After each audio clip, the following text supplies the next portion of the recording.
The Chinese phrase is actually very interesting. 危机, crisis and opportunity. So the implication is that with every crisis that we face, there's also opportunity.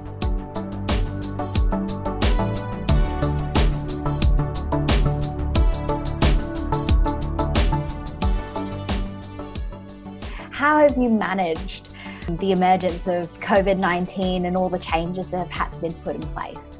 To be honest, sitting here in Shanghai, I largely feel things have stabilized. I dare not say normalized in the sense of, the former sense of normalcy, but, as everybody says, a new normal, right? But certainly things have stabilized quite a bit. When lockdowns were imposed across the board, all businesses were required to shut down. All factories, were required to shut down, right? Because of the pandemic, the government adopted a wholesale containment policy to contain the spread of the virus. And so, in order to open and operate your business at the critical point of the pandemic here in China, one must be a critical industry. But I am very pleased to say, with the collaborative efforts of legal and public affairs and the various brands, we were classified by the authorities as a critical industry, critical business, in order to provide really a lifeline to a lot of folks in all over China. Digitalization seems to be like an incredibly interesting topic. From a legal perspective, when you're implementing a new framework, I guess that's based around digital communication, were there any legal issues or challenges that you had to overcome? Digitalization actually has been a strategic imperative for us in the last few years. But the pandemic really brought home and into a focus the critical importance of having a digital platform.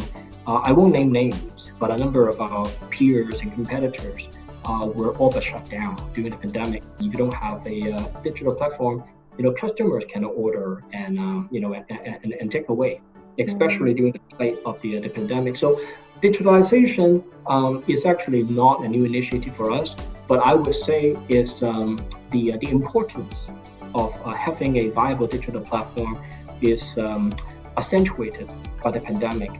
And I would say actually it's not just in the restaurant operations, but throughout, in the entire supply chain. We are focusing on digitalizing our entire operations. I think most people probably agree. Only one thing is certain, and that is we're living in uncertain times, right? We can't take anything for granted. Processes, protocols, standards, routines, expectations, you name it, have all been turned upside down. For a CEO, not having a general counsel serving as a strategic advisor is like a coach at a sporting event, missing a crucial player in the arena. A non-strategic GC, and by extension, I would say in-house counsel, is usually viewed as a, for lack of a better term, business blocker. Someone, whether fairly or unfairly, perceived as saying no, Mr. No, Miss No, right? Rather than a strategic enabler. See, we lawyers are trained to think differently from CFOs and operational folks. So, how in law school the first year, at least in the US, you are supposed to think like a lawyer? That actually can add perspectives to a dialogue.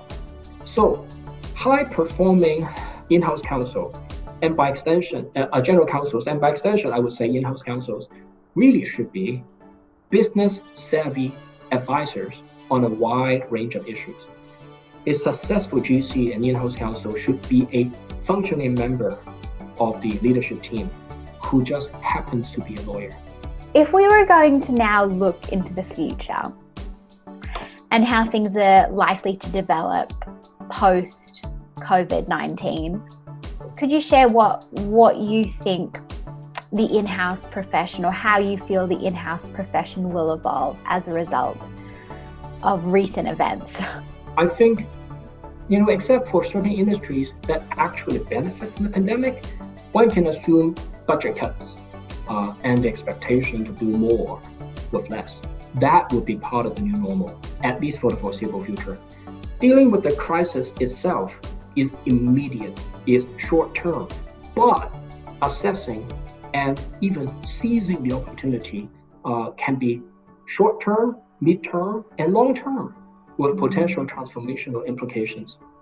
Whereas before a crisis, there may be inertia, even resistance to change, not just from ourselves, but from other stakeholders as well. A crisis presents us with an opportunity, perhaps unprecedented, to attempt and effect fundamental changes. And that's where leadership comes in.